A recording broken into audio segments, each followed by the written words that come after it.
गांव की गलियों में हल्की सी रौनक थी। सावित्री देवी के आंगन में शादी के बाद का पहला दिन था, लेकिन माहौल में खुशी नहीं थी, बल्कि अजीब सी चुप्पी फैली हुई थी। अरे सावित्री, बहू तो बड़ी भोली भाली लगती है। पहली बार देख रहे हैं बहू को। बहुत सुंदर है। सुंदरता किस काम की, जब घर चलाना ना आए। बेटा पता नहीं किस ग्रह में आ गया था कि ऐसी बहू ले आया। अरे अब तो बहू घर की लक्ष्मी है। जैसे भी हो निभाना तो पड़ेगा ना। लक्ष्मी? ये गरीब घर की लड़की लक्ष्मी कैसे हो सकती है? हमारे खानदान की बहुएं तो रसोई में घूंघट डालकर भी झाड़ू पोछा कर लेती थी। ये तो सुबह से एक गिलास पानी नहीं दिया। माँ जी, पानी लाऊं आपके लिए? अब पूछ रही है। पहले क्या सो रही थी? पहले सुबह ही तेरे तेवर दिखने लगे। माँ, कविता नहीं है, थोड़ा समय तो दीजिए उसे। धीरे धीरे सब सीख जाएगी। तू मत सिखा मुझे। तेरी तो जुबान भी अब बहू की तरफ बोलने लगी है। नहीं माँ, मैं तो बस।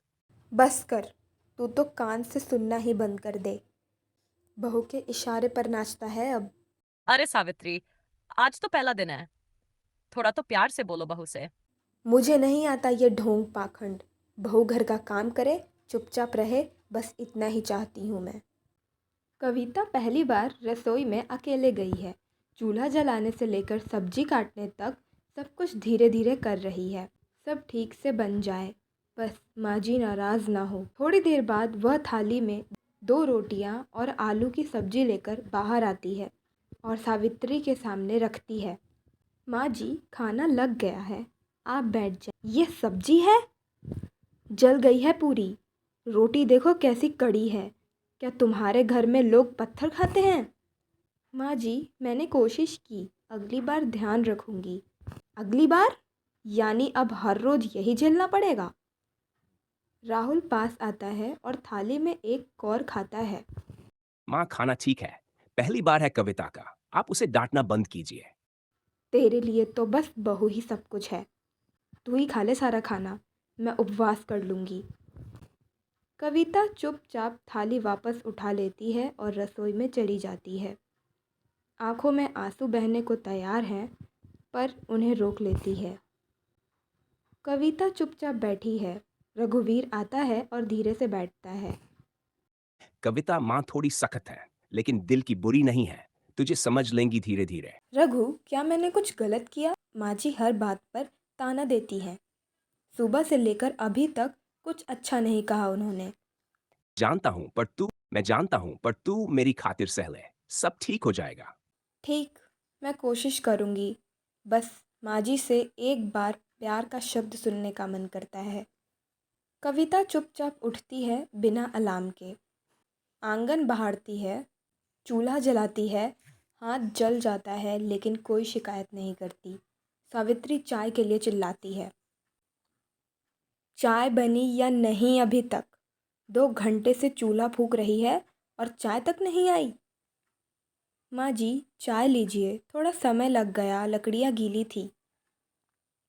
ये चाय है? पानी का रंग डाल दिया। दूध बचा रही है तू? नहीं माँ जी, दूध थोड़ा ही बचा था। तो बोलना बंद कर, तेरे बहाने सुनने की आदत नहीं है मुझे। रघु को जाकर बोल दे, उसकी बीवी रसोई बर्बाद कर रही है। कविता चुपचाप सिर झुकाकर पीछे हट जाती है। पास ही खड़ी पड़ोसन सब देखती है। बहू तो मेहनती है सावित्री। इतनी सुबह से लगी हुई है। थोड़ी सराहना कर लो। सराहना? जब देखो तब बचाव करने चली आती हो सब। बहुएं सराहना से नहीं, काम से अपना स्थान बनाती हैं, और ये लड़की बस दिखावा। आंगन के एक कोने में कविता अकेली बैठी है। बहू, खाली बैठी क्यों है? चल आटा गूंथ और दोपहर का खाना बना। यहाँ बैठने की तनख्वाह नहीं मिलती। कविता रसोई में खाना बनाने के लिए चली जाती है। अभी तक खाना नहीं बना? क्या रानी की तरह आराम कर रही है अंदर?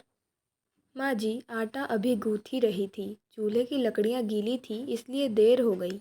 झूठ की दुकान खोल ली है तूने। सारी दुनिया गीली लकड़ी जलाती है, क्या सब भूखे मरते हैं?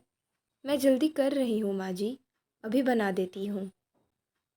रघुवीर की बीवी होकर भी इतना ढीला काम करती है। तुम मायके में ऐसे ही रहती थी क्या? वहाँ तो माँ। तेरी माँ? हाँ, वही जिसने तुझे इस घर की बर्बादी का सामान बनाकर भेजा है। रघुवीर ऑफिस से लौटकर, कविता, सब ठीक है ना? हाँ ठीक है। माँ ने फिर कुछ कहा? नहीं, कुछ खास नहीं, बस खाना बनाने में देर हो गई थी। माँ का स्वभाव मैं जानता हूँ, पर तू कुछ कहती क्यों नहीं? चुप रहती है हमेशा। कहूँ तो क्या कहूँ रघु, माँ जी को मेरी कोई बात पसंद नहीं आती। मैं कोशिश करती हूँ पर शायद मैं उनके मापदंड पर खड़ी नहीं उतरी। मैं माँ से बात करूंगा। अब बहुत हो गया। नहीं, मत कहना कुछ। माँ जी और नाराज हो जाएंगी। मैं संभाल लूँगी सब। कविता हाथ में कपड़े लिए आंगन में खड़ी है। उसे याद नहीं रहता कि सावित्री का सफ़ेद सूती कपड़ा अलग से धोना होता है। वह उसे भी बाकी कपड़ों के साथ डाल देती है। हे राम! मेरी पूजा वाली धोती रंग छोड़ गई। तूने क्या किया बहू? माँ जी, माफ़ कीजिए, मुझे पता नहीं था।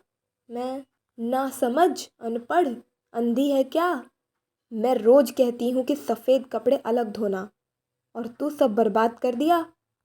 कविता घबरा कर चुप खड़ी है। तभी पास से रमेश काका आते हैं। अरे बहू तो अभी नई है सावित्री बहन, थोड़ा समझा के बताओ। डांट डपट से कुछ नहीं होता। रमेश भाई, आप बीच में मत पड़िए। ये लड़की सिर्फ नाटक करती है। मेरे बेटे की किस्मत फूटी थी जो ये बला घर आई। मैं सच में सीखने की कोशिश कर रही हूँ माँ जी। सीख? तेरे बस की नहीं है। जा, अब जाकर दोबारा धो, और ये सड़ी हुई धोती फेंक। रात में पड़ोस की सुनैना आती है। कविता को अकेले बैठा देख, बहू, तेरे चेहरे की उदासी साफ दिखती है। कुछ नहीं भाभी, बस माँ जी नाराज़ रहती हैं हमेशा। तू मेहनत करती है, फिर भी वो नाराज क्यों? शायद मेरी गरीबी उन्हें याद रहती, या शायद मैं ही उनके लायक नहीं। ऐसी बात मत सोच बहन। तू बहुत सीधी है। तेरा सहना ही तेरा दोष बन गया है। कभी कभी जवाब देना भी जरूरी होता है। जवाब? लेकिन ससुराल में तो बहू का काम तो सहना होता है ना। बहू को इज्जत मिलनी चाहिए, न कि ताने और जुल्म। अगर तू चुप रही तो तुझे दबा ही दिया जाएगा। सावित्री आराम से बैठी है। कविता चाय लेकर जाती है। आज वो सिर झुकाकर नहीं, सामान्य भाव से खड़ी होती है। माँ जी, चाय लीजिए। दूध ज़रा कम है, पर स्वाद में फ़र्क नहीं होगा। अब खुद ही बता रही है दूध कम है। हाँ माँ जी, ताकि आपको गलतफहमी ना हो और ताने ना देने पड़े। जुबान चलने लगी है अब। नहीं माँ जी, बस अब मैं चुप रहकर सब कुछ सहूँगी नहीं। मैं आपकी बहू हूँ, नौकरानी नहीं। मैं आपका मान रखूँगी। सावित्री स्तब्ध रह गई। पहली बार कविता ने जवाब दिया, वह बिना चिल्लाए, बिना बदतमीजी के। दोपहर का समय। रसोई घर में कविता चुपचाप काम कर रही है। उसके चेहरे पर थकावट भी है और गुस्सा भी। वह बड़बड़ाने लगती है। पहली बार। क्या समझती है खुद को? हर वक्त ताने देना ज़रूरी है क्या? रोटी मोटी हो गई तो आसमान टूट पड़ा, जैसे उनके ज़माने में तो राजमहल का खाना बनता था। तभी सावित्री की आवाज़ गूंजती है बाहर से। बहू, क्या चावल पत्थर जैसे उबाल रही है? मेरा तो पेट ही खराब हो जाएगा। पेट खराब होगा, मुंह से तो बस जहर निकलता है। कभी कोई मीठा बोल ही दे तो शायद खुद ही चौंक जाएगी। कविता, माँ ने फिर कुछ कहा क्या? आप पूछ रहे हो? माँ जी का दिन तो तब पूरा होता है जब वो मुझे कम से कम 10 ताने दे दे। माँ की आदतें थोड़ी पुरानी हैं। पुरानी? आदतें पुरानी होती है? सोच नहीं। औरत ही औरत की दुश्मन बन रखी है उन्होंने मुझे। ये सब देखकर तुम भी बस माँ है कहकर टाल देते हो। मैं नहीं चाहता घर में कलह हो। तो मैं क्या चाहती हूँ? रोज अपमान, ताने?